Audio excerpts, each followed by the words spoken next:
Okay, Hi. awesome. Once again, today we have our first very episode of the Founder Speak series. With us, we have Mr. Prem Sharma, the founder of Tandem and Day-to-Day Health. So he has great expertise in the healthcare industries. So we're gonna, in this interview, go into the nitty-gritty of his decades of experience. So to get back onto our main idea of entrepreneurship 101. But before we do that, we're gonna try to ask the man himself. So could you tell us a little bit about yourself or what you do or like what you've done in the past? Thank you, Adi. Thank you so much for this opportunity. Uh, I'm an entrepreneur. I have been an entrepreneur for like a big part of my life. I did a lot of hustle kind of businesses back in I was in India, and then I would say like last almost 19 years have been moving from one startup to another, and a lot of things. I have gone through. My first company was a SaaS. I was not the founder. I was the first employee in the company. SaaS for AI, customer intelligence. It was before you called AI. It was like the AI for one of those first AI companies. Then I did in transportation. I co-founded a company with a couple of friends. Then since 2011, I would say I've been in healthcare. So I've gone through a journey of building two companies in human healthcare, Yep. and right now I'm building a company in animal healthcare for last couple of years. Got it. So, what made you go from like, I don't know, jobs or like in India versus like coming over here and like, I don't know, starting your own company? Like, what was the driver for that? Oh, I wish I could take any credit and be intelligent about it. It's just like, I mean, even if they look at the last company, how I started is, so I grew up in India. Yep. In India, I grew up with no dogs, nothing like at home. Like I actually used to be very scared of dogs. Yeah. So you can imagine, like, and if you would have told me 3 years back, I will start a animal healthcare company, I'll be like, I just don't think it's possible. Yeah. So then my daughter insisted on having this puppy. Hmm. I got the puppy, and at the same time, I sold day to day. So I was at home looking at what do I do next, and I saw all the issues we are having with Sammy's healthcare, who is our dog. Yeah. And I ended up creating this idea of tandem. So it's not like I wanted to do, it's just like some problem comes, something which makes you obsessed with it, Hmm. and then eventually you just start. Got it. Got it. So, just if since Tandem's the most recent one about veterinary healthcare, how did you like go about building the startup, like funding wise? Like, let's start off with funding. Like, how did you raise enough money and funding? Because that's a big question with our generation. That like, how do you get Actually, the the start? way I think about it, sorry to interrupt you, I finish your question, No, no, no, sorry. please. It's just like funding. Like, how does that Yeah. work? So funding is, so if you think, what is the company? Like company, there's a problem, there's a solution, and then somebody pays for you for that solution, and then like there are other stakeholders like investors who get benefited. Yeah. Okay, so that's like a typical setup of a company. Hmm. But if you think about it, funding is something which comes in the middle.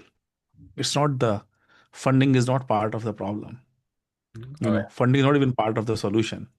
Funding is a means for you to deliver the solution.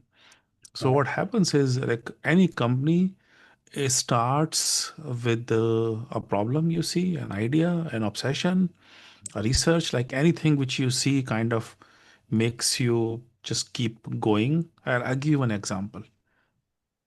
So Tandem, Yeah. uh, I had no plan to start this company. I just saw some issues.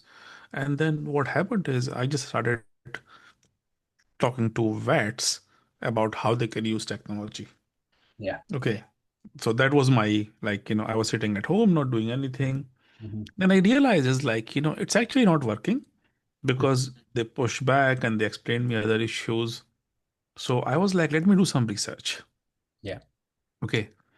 So I got a job in $20 an hour to Hmm. work as an admin assistant in a clinic.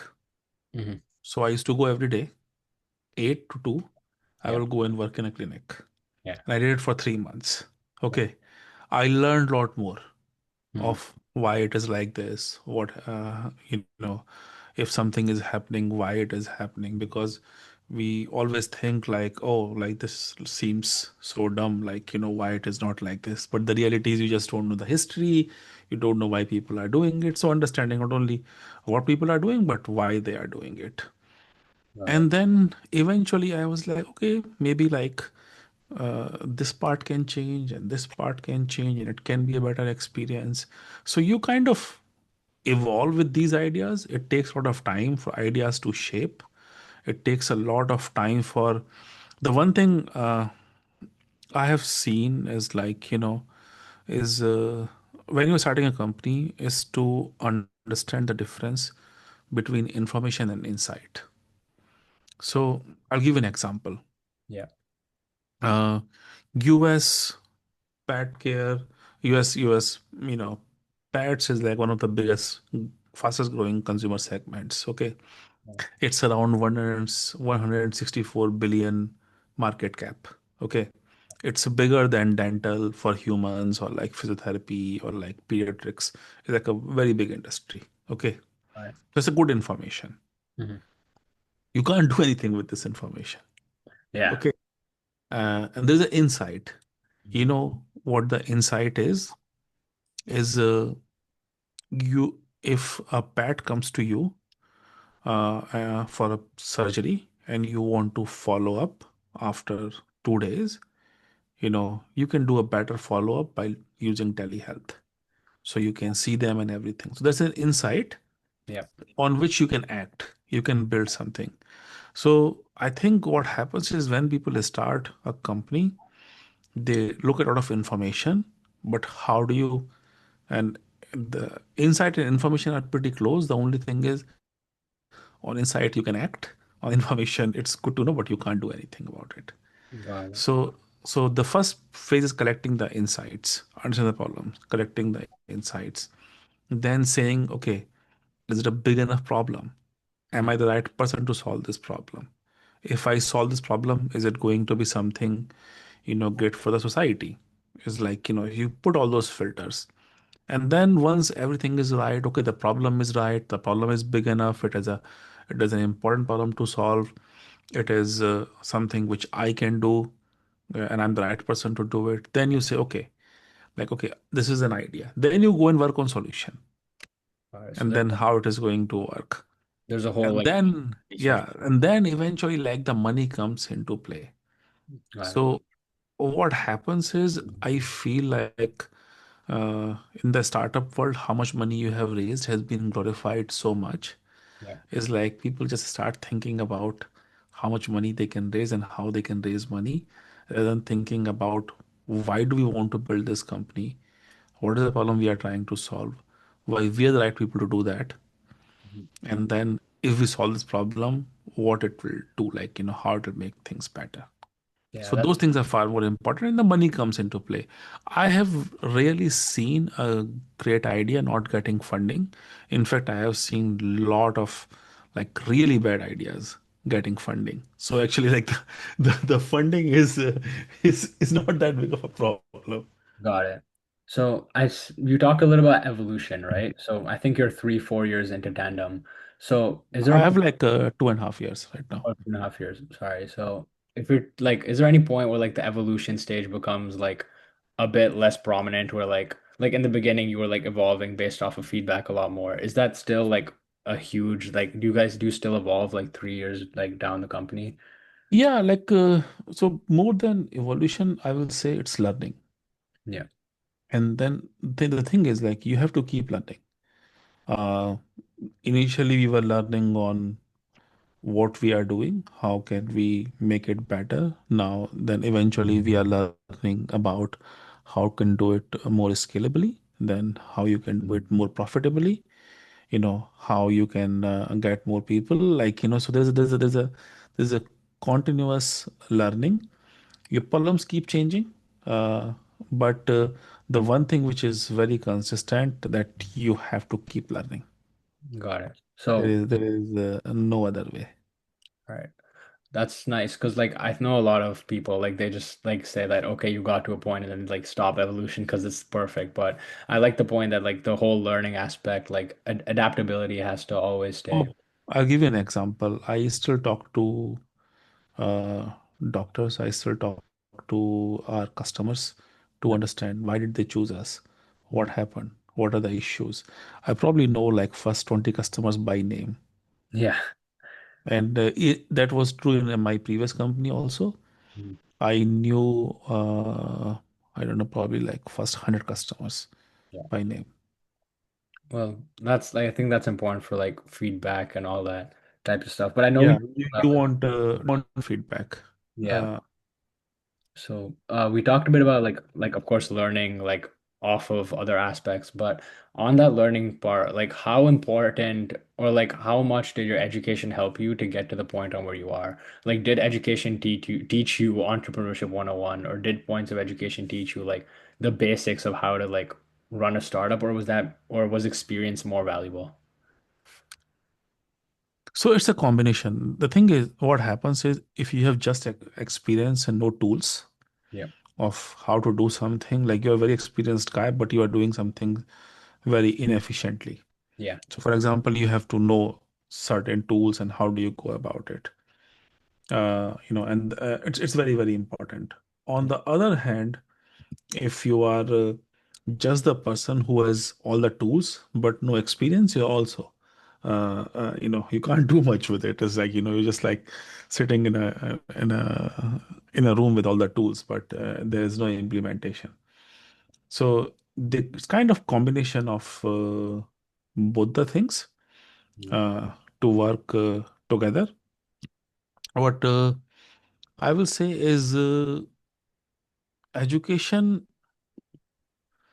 and I'll take an example of the last education I had was in MIT. Okay. So there are two parts in education, what you're learning in the class and what you're learning outside the class. Is like being in that environment and everything. So the one thing and the kind of people you are meeting and everything. Like before I went to MIT, Mm. I used to be maybe like scared is probably the right word or not. I don't know, but I won't dream that big. I won't be like, okay, I can do this and like, this is possible. And like, but what happens is when you are in those environments and you meet all these people, and then you are like, oh, I can do this and I can change things like this. And you start feeling like, oh, yeah, actually, I belong here. Yeah. I can do this. So that comfort comes with a good education. But at the same time, if you just think that you deserve everything because you went to certain university and you have this sense of uh, what is a entitlement, that because good things should happen to me because I did this, then also like it's not the best way to think about it. So you definitely need some tools in life, Got it. and they play a big role. Yeah. Based off of like I know you said like the whole environment, like inside the classroom, outside the classroom. When you look at like outside the classroom or like maybe just like making friends as a whole, like in MIT or any other education, how much did that help for like networking for like Tandem or any other project that you did? Yeah, so I'll tell you the one thing. I'm a pretty bad networker. Like I just don't like going to events or anything, or like talking to many people. I'm very like those like aloof kind of guys. I'll just be happy standing in a corner just talking to one person. I just don't go and network pretty heavily. But what happens is when you are in those environments, like that's how I met my co-founder and so many other people like I met, is uh, is just like we were in the doing some assignments together, and then we were like, well, let's just do this, or somebody knew someone and then say, oh, I think you guys should talk. Is like, so everybody like when I came to the US, I didn't know a single person in the US, just to let you know. Like like not a single person, like literally I had no idea. Yeah. Like, I was a like single person in MIT, just came for the study. So everybody I know in the US, I have known in last 8 years. Hmm. So That's that tells you it gives you a launch pad. It gives you, and I think what happens in networking is uh, if people feel little open, people feel there is a certain filtering which has been done why we are meeting, yeah, so they're a lot more open. So yeah, there is one thing which happens is like, okay, if it's a small community and you are here, people are less defensive than they will be if you meet them outside. got it, So that filter and the cocoon effect plays some role. got it. So I know you just mentioned that your co-founder was with you at MIT as well, right? Mm. So I've heard from a lot of my friends that they don't know when like friendship is one way and like being a business partner is the other way. So how do Mhm. you know when to like make like your friend a partner in business or like make them work with you or something like So along the lines? yeah, so building company is like probably one of the hardest professional experience you will ever have. Yeah. Is even if you are successful, like for a successful company, it goes through so many near death moments where you are like, this company won't last three Yeah. months from now. I'm talking about that, about successful company. Hmm. Okay, only 5% of the companies are successful. Yeah. So imagine like a kind of grueling journey you are going on. Like, it's not a comfortable journey Hmm. to build a company. Yeah. So having people around you whom you can talk, whom can share the problems, whom you can discuss the issues, whom you can be honest with, is extremely helpful. And there is this concept I believe in. It's not my concept, it's by Stephen Covey. Is called speed of trust. So if you think, what is the biggest in like a strength of any startup is how fast they can move. Like big companies have everything.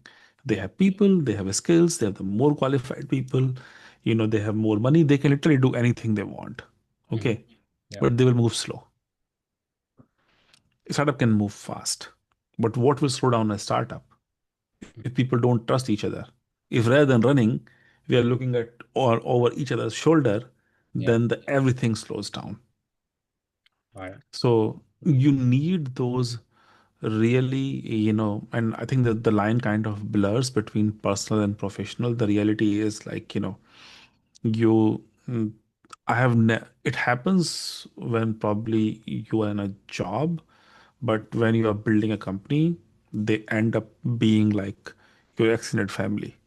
It's like, think about it like everybody who joined us in tandem Yeah. uh, has worked with us in day to day. Okay. Got it. So like it was just an extension of like Yeah, the like, trust people day just to came day. in when I was starting and they were like, yeah. And even now, like, we couldn't, day to day was a bigger team, Tandem is a smaller team, it's an early stage. Even if I want to get like more people, Yeah. they will come. Got it. Yeah. So I think just the building of the trust is the main thing when it comes to like startups Yeah. to keep it going at a pace. Yeah.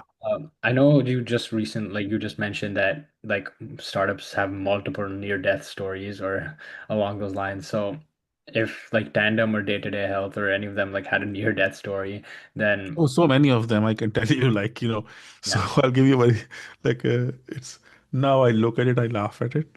yeah, So we were negotiating a clinic lease.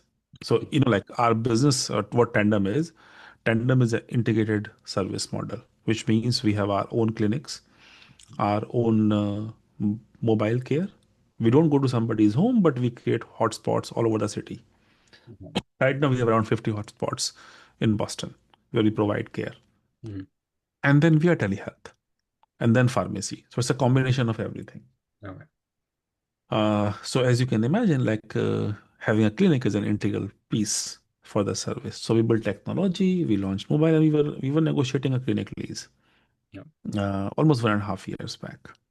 Yeah. It was almost 6 months in making. We got everything ready. We signed letter of intent, and we were in lease negotiation. 4 months down the lease negotiation, Mhm. landlord gets approached by Taco Bell. Yeah. Okay. And they were like, oh, you guys are a startup. Like Taco Bell is a much better tenant and this. And they give the place to Taco Bell. Yeah. Now the problem it creates for us is our funding was tied to us securing the location. Yeah. So our funding also goes away. Mhm. So we were left in this situation where we was like, okay, we have 2 weeks of money now because the money was maybe like a month. Like it was not a lot Yeah. of maybe like 2 weeks, 4 weeks, like that kind of money. Mhm. And the location is gone, so the investors are not coming.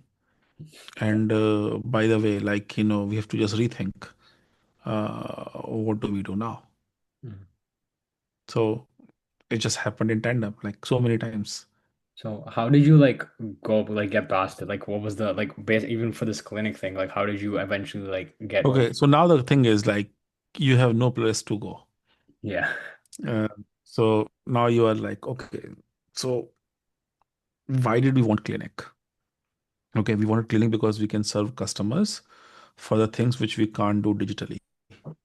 Okay, there's one more thing I'll tell you, and then you will see this here, so that I'm telling you now Yeah. that whenever something so bad happens and you come out of it, okay, there's something amazing will come out of it, and I'll tell you like what amazing came out of it. Oh, So initially, our idea was you will have digital health for at-home support, and you can go to clinic. yeah. Okay, so these two things, and then it will be integrated service. Makes sense. Yeah. So now we are like, okay, our clinic is gone, and we don't know when we'll find the next location. It will take some time. Yeah.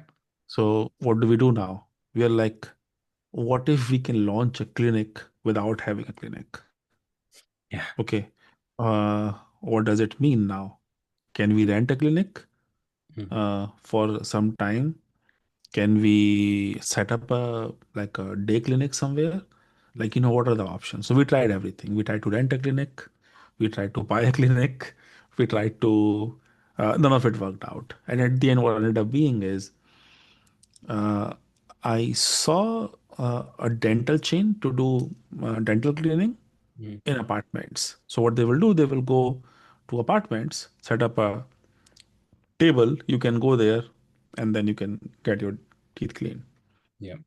So I was like, what if we do the same thing for animals? Oh, So I started going to all the apartments here in Cambridge. Like mhm. I created like a one pager that we do this, we can do this, we can do this. Like literally sat down with our designer one morning and we created. I still have that somewhere. Yeah. Like this one. Okay, actually, I used to take these papers and go building to building. Yeah. So what does it say? It says vet care comes to you. Yeah. That's it. Like, so I used to every morning I will wake up, I will take these UC papers, go building to building. Mhm. And I did it for like 1 week. I saw like 10 buildings. They all said no. They were like, oh, we don't want to do medical things and everything, and something happens to somebody. One building was new and they were looking to attract new tenants, and then they say yes. Mhm. Okay. So we were like, okay, we can set up a clinic here.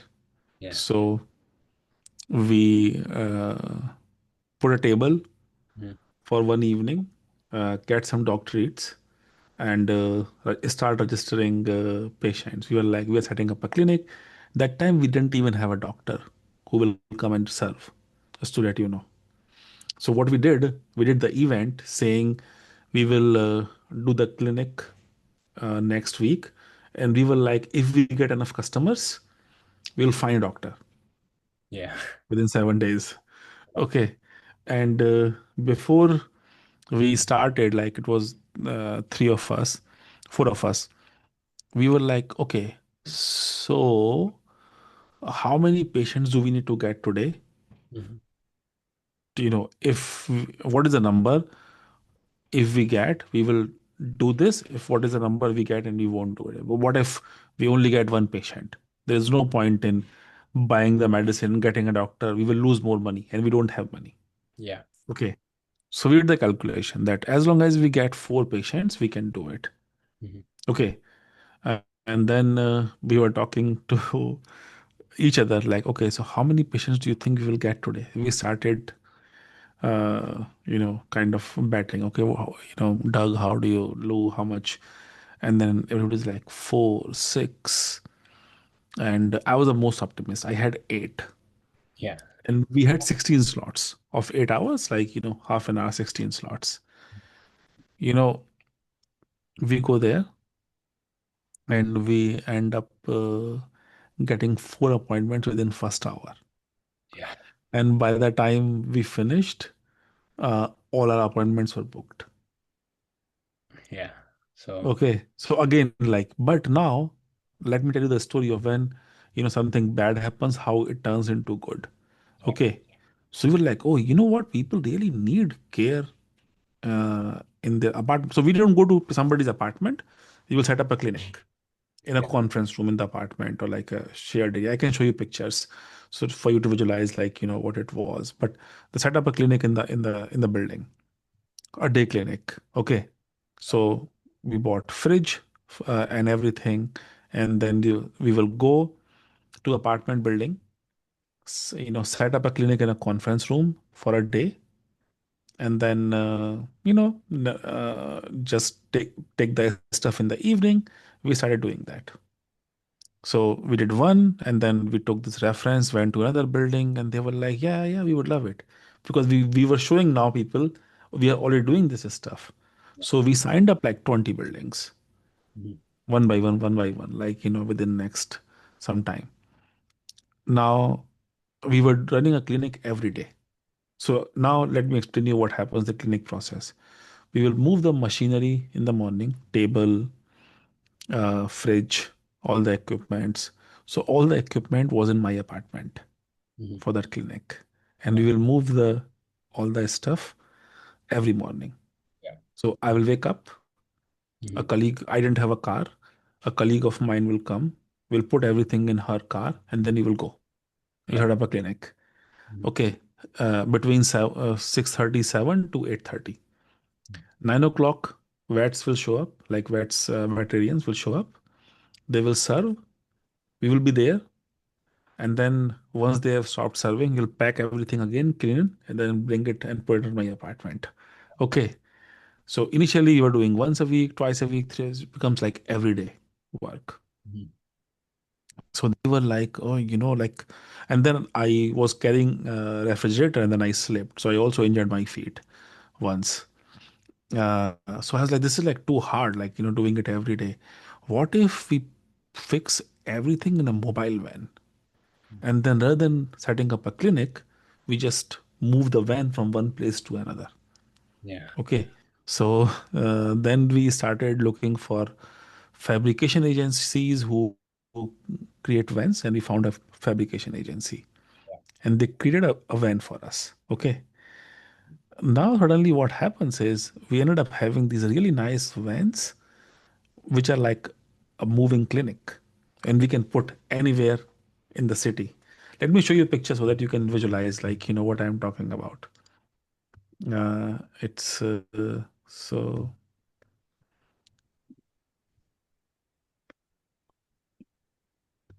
you see this? So this is a van, Yeah. See. and it is a full clinic. It has treatment table, everything like inside.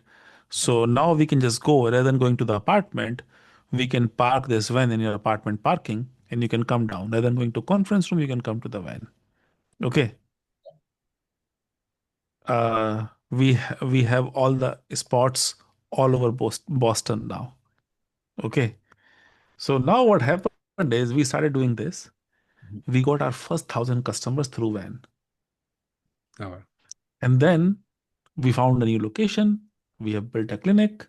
Now clinic is opening next week.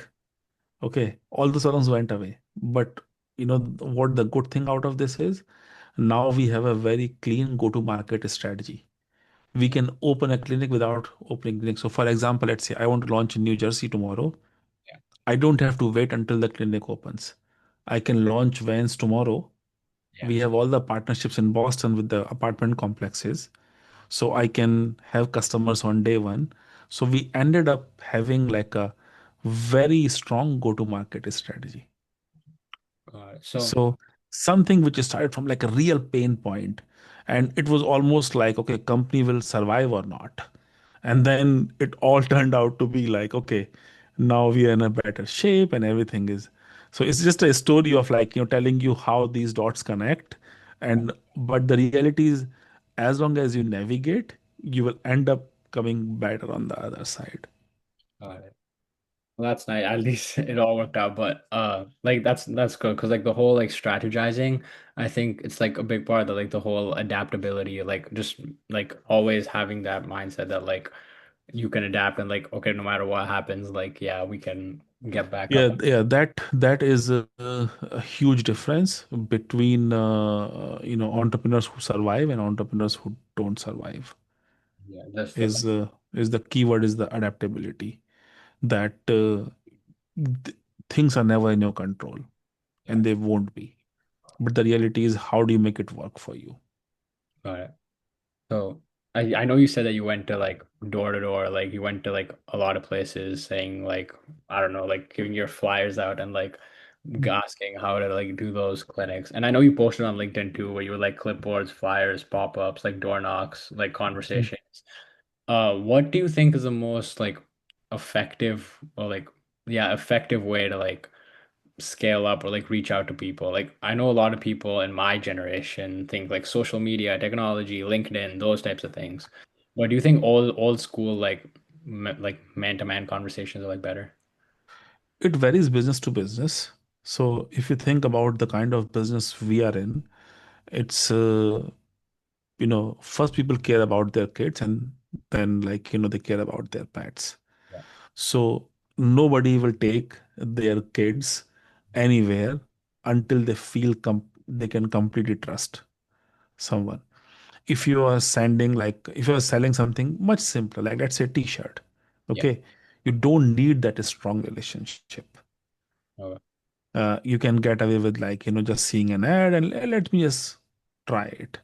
But when it comes to something as you know important in your life as your animal, then or your kid, like then you are like, I have to go and see, and I would just want to check everything myself. So what happens is, in these situations, is it depends business to business.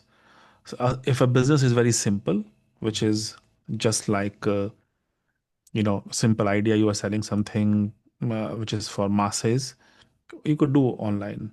But the kind of business we were in, you can't do it online. Got it. So do you think it matters between like service versus like product in a way? Like if it's or is it more like just like the type of business?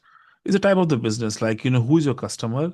The main thing is, like in any business, is understanding your customer, that Yeah. what the thought process, what is going on in the head of my customer. Got it. So like we knew that people care about their pets so deeply that just by looking at a website or like a post or something, you know, people are not going to trust. Got it. Okay, that's interesting because I know a lot of people have like talked and been like, I don't know how to like reach out or like scale up, and then a lot of the main response like social media, but sometimes like it just depends on business. So Social media is good. Like I just feel like there's something one of my professors used to say, and I say it to people again and again. There are no absolute truths. yeah, Okay. Like there is no like factually I can say, oh, like, Adi, if you do this, this is what is going to work. Okay. There are all these situations which comes with the boundaries. So if you are in a business yeah, which is where, where the decision making is complex, yeah. and it is about something people care, Mhm. you know, in person works. I have seen in person working better. Okay. So now there's so many filters. Mhm. Now you may discover something different. Yeah, You may say, for me, it is like, it works like this. So what I'm trying to say is there is no absolute fact of how things Mhm. will work, but our job is to try enough to figure out, okay, what could eventually, like, we tried everything. We tried Facebook ads, we Yeah. tried Google ads, like, and then when it was not working, you were like, let's just try this. No. So I think the one superpower you will always have as an entrepreneur is experimentation, like quick experimentation. That's like very, very important. Rather than just kind of being sticky to one idea, Yeah. thinking about, like, how can I run this experiment and how I can quickly get some data. Otherwise, what happens is it's an opinion, it gets very sticky with us, and then we start fighting for position, which nobody even knows how you started talking about this. Got it. Yeah, okay, that's interesting. Just one quick thing that I found like very interesting. On your LinkedIn, you posted something that said entrepreneurs are like swans, or yeah, entrepreneurs are like swans. I Hmm. found that like a very interesting like statement. Could you like explain about that a little bit if you Yeah. like? So if you think, like, so you go through so many swings in a day. Like, I'll give you an example. I went to our location yesterday. Okay. There are some issues and it's delayed by a week. Okay. Okay. The opening. Yeah. Now, the few things I planned, which I have to change and everything. Okay. So it's not like a great experience. But now, and these kind of unexpected things will happen with you. You live through these swings, like where you are very happy, oh, I won something, and then something will happen, and you are like, oh my God, like, what is going to happen? So you live these extreme emotions on daily, like sometimes hourly basis, as if you're an entrepreneur. Like good, bad, good, bad is happening all the time. Now the question is, your team is not going through all of this. Mhm. Okay. And now you start changing things, you start imposing things on your team will lose that direction, like, what do you want me to do? Yeah. So while you are dealing with all these problems, Mhm. like, you also have to maintain that demeanor which doesn't panic people around you. So it means, like, you maintain like very calm posture, but you're paddling like really hard and dealing with all these issues in the background. So that's what I meant to say, like, good entrepreneurs are actually always doing that. So like calm on the outside, like everything's okay, but like beneath that, like Yeah. Like, I was all set to talk to you, just to give you an example this evening. Okay. Just 3 minutes before our call, yeah, somebody calls me and they're like, okay, this payment has stopped for some reason and everything. Can you just go and check in the bank account or something? Imagine, like, I was getting ready, I was drinking water. I was like, okay, go. And then suddenly something comes up. Okay, you go and you quickly check there and you are like, okay, okay, it's sorted. And then there's something left, which I will look at it after I have talked to Adi. So this is like your normal life. yeah. Okay.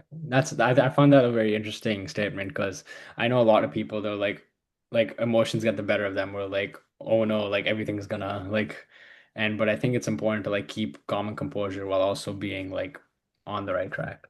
Yeah, I mean, if you see, like,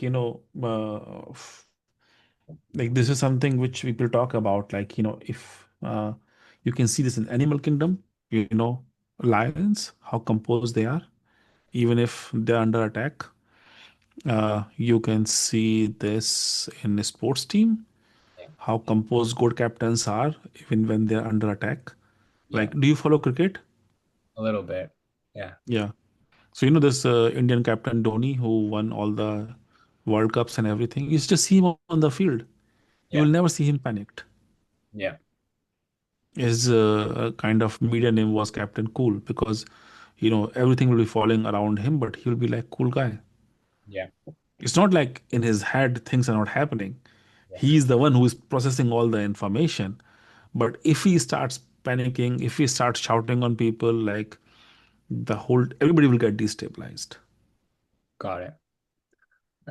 Um, just one more thing. I know you posted on your LinkedIn one other statement that I liked a lot. Uh, shame is fine, but stalling isn't. Uh, Hmm. could you like explain that statement for like the So young? I'll give you an example. Okay, think about. I was running day to day as a few hundred people company. Okay, then I go and for research I become an assistant in a clinic. Yeah, Okay, like I had a assistant. I was like going all those places. I was doing a thing which I will never do. yeah, Okay, then going door to door. yeah, Like you leave all your baggage behind. Like at the end when you're going door to door, you're door to door salesman. yeah, Suddenly, like you go from a CEO of a 400 people company and you become a door to door salesman. Okay, inside it's shameful. Somebody sees you, like what the hell is he doing? Is there something wrong with him? Like it used to happen with me. Like sometimes I used to go and put a table with some dog treats in different apartment buildings to talk to pet parents. Okay, and people will see me, like who have seen me in my previous company is like, what are you doing here? yeah, Suddenly, like like think about it, your dad works in a big company in a big position. Tomorrow he starts a lemonade stand, people will be like, what's wrong with your dad? yeah, Like what is he doing? Like what is this new thing he has started? So uh, it's a it's a uh, you feel uh, like shame is a stronger word, but you feel a little bit uncomfortable yeah, when you are doing that. mhm, Okay, but what I say is like it's better than being stuck, behind a keyboard, being stuck and not doing your research, being stuck and not talking to your customers, being stuck. So I am like, yes, it is uncomfortable sometimes. There's a lot of shame in doing this stuff. You may feel. Uh, I couldn't figure out what is the right word to say because of my limitation in English is to describe that feeling of discomfort when you have, when you go from, you go to zero and start from scratch. It's very humbling. It's very, very humbling. mhm. Got it. So yeah, like again, it goes Like back you have no support, no tools, nothing around you. to the main point, like hard work and just like putting in all the work. Oh yeah, like there is no alternate for hard work. I don't know anybody who's doing really well, whether it's in business or anything, and they're not working extremely hard. This idea of a smart work and everything is good. I just have never seen it. Yeah. Okay. Just last question, just to end things Mm. off. What this entire Speak series is based off of, that if you were to give any like one advice to high school or college students or any like younger emerging adults to Mm. s- to start a business, startups, like business development, entrepreneurship, anything along those lines, what would Mm. that advice be? Oh, that's interesting. I mean, the thing is, the way it has happened in my life, is the opportunities are always around you. Mhm. Is like be observant, like look the problems and everything, and just keep looking. Like the uh, initially when I started, I used to struggle really hard to find ideas. I'll tell you, like I really used to struggle. I was like, how will this happen? What is going to happen? Like how will somebody pay for it? But getting better with entrepreneurship, getting better with ideas is just like building a muscle. Like it's property of your body. Like the more you do it, the better you get with it. So I won't get too discouraged if somebody is struggling initially. Like I when I was starting the first company, I had no clue. Like, I called your dad and asked, like, can you give me some way to think about it? And he was like, what is your value proposition in this company? I was like, what is value proposition? Yeah. What does value proposition mean? Like, so like, you were like that. Yeah. And so eventually you keep learning, learning, learning. But what happens is, if you have that analogy of you don't lift anything today, and you are trying to lift 200 kilograms, it won't happen in one day. Got Like you have to start, and eventually it becomes property of your muscle that you can Mhm. pull off bigger weights. But start doing baby steps, take some risks, uh, learn, listen to people. There's no like one thing. I feel like, like if you want to think of being a great entrepreneur, you can think of it as like a multi-dimension shape. Okay, one dimension is your skills, Yeah. and then another dimension is your resilience, then another dimension is recovering from failures, Mhm. you know another dimension is being creative in a solution, and then the volume of all of these things make you a great entrepreneur. Got it. And if you are zero in any of these dimensions, what ends up being is like, everything is zero. Like you have everything else, but you can't recover from failure. Yeah. If something upsets, like, like nothing will happen. You can have everything else. Yeah. So All you right. need all of these things in healthy amount. Got it. Well, I think this helps like a lot because it gives a different perspective because I didn't know this much about A, entrepreneurship and B, about the whole like healthcare industry. So thank you very Thank much you. for taking this time out on Wednesday, middle of the week and the night. And it's really gonna help like all the like people or young and emerging adults that don't have like the information about entrepreneurship or anything along those lines. So thank you for taking the time out and I hope to see you soon. Thank you so much for having me, and good luck with your speaker series. Thank you so much.